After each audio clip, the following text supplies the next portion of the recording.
Hello everyone, welcome to my channel.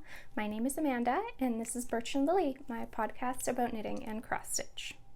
Today is a little bit of a different video for you guys. I was gifted the Setup and Essentials pack of the knitCompanion app to give you guys a review and overview of my thoughts on the app. knitCompanion was created by Sally Holt and it works with pretty much any knitting pattern that you can find, and it also works quite well with cross stitch patterns, I have discovered, so it's great for knitters and cross stitchers alike. This app is free to download through the App Store, the Apple App Store.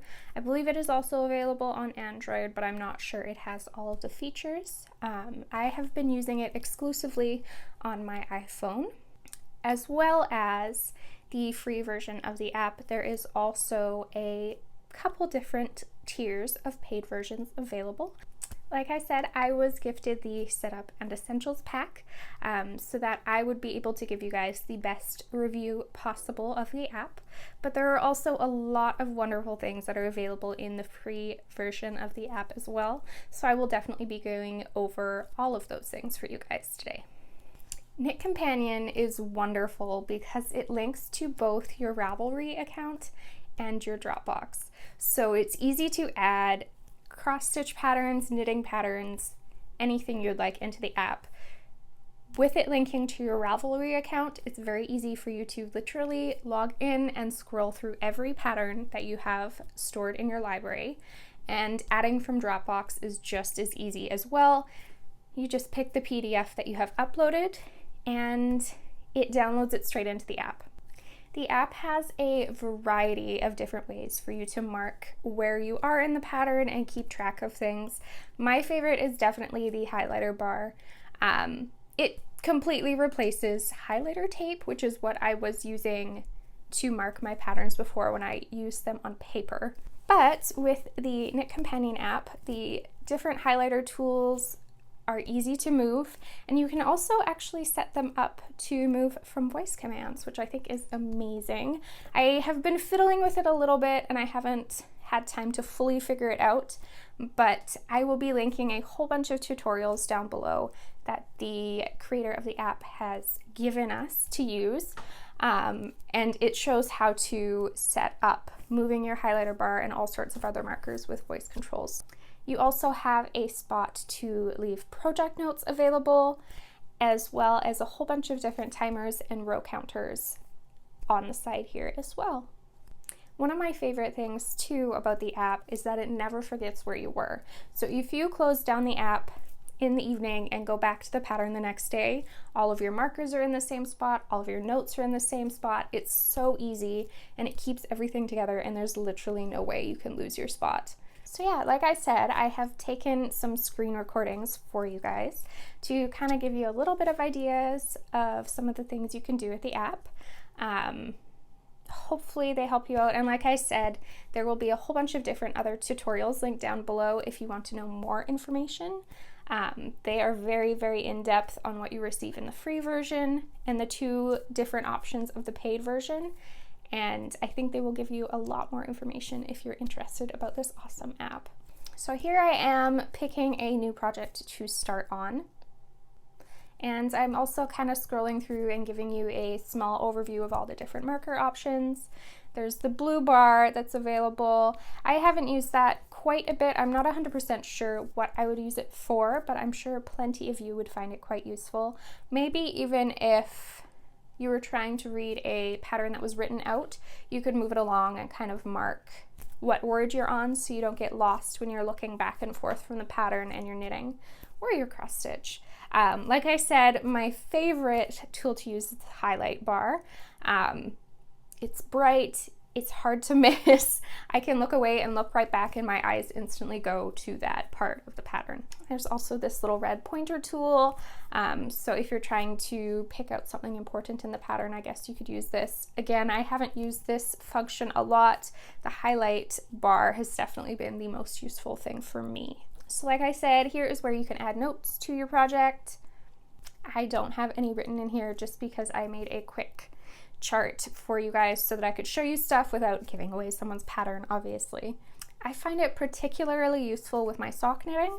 A lot of the time I will make a change in the pattern of the sock, say with how many stitches I pick up on the side of the heel flap. And if I don't take note of it, when I get to the next sock, I'm sitting there thinking, I know I did something different, but I can't remember what it was. And then I'm scrolling through my phone, looking through my notebooks, trying to figure out if I left a note somewhere, and it's so hard to find.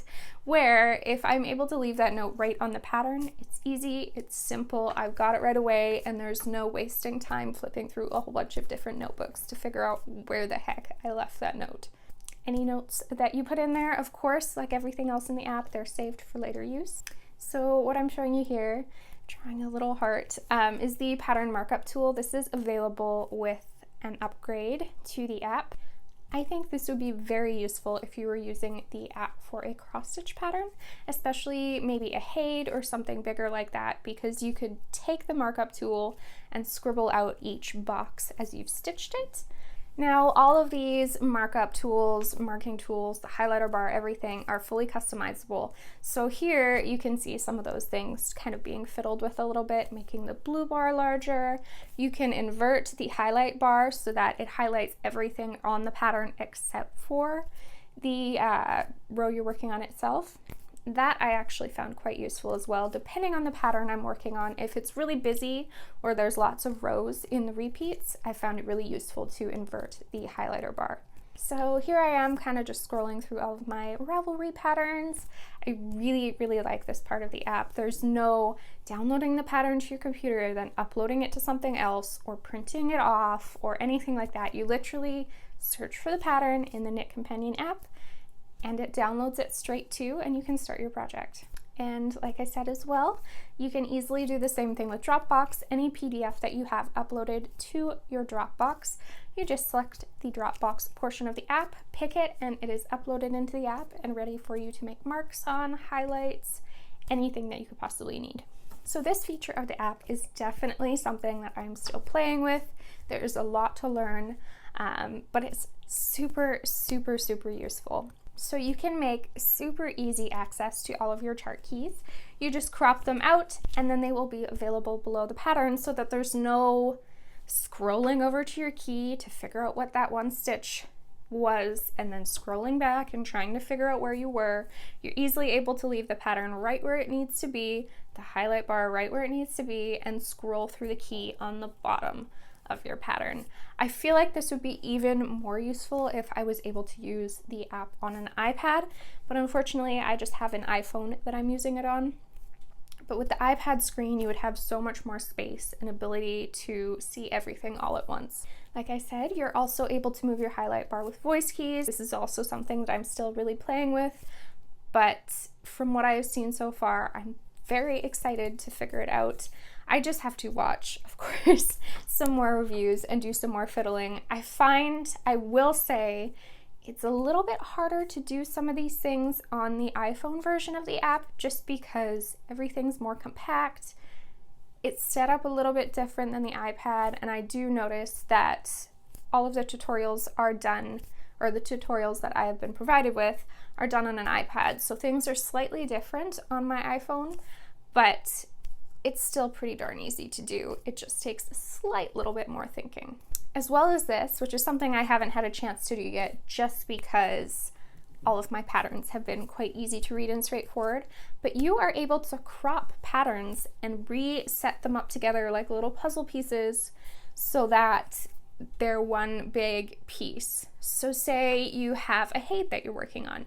You can take every single individual page, crop it, and then piece them together so that you have one massive chart, which is insane.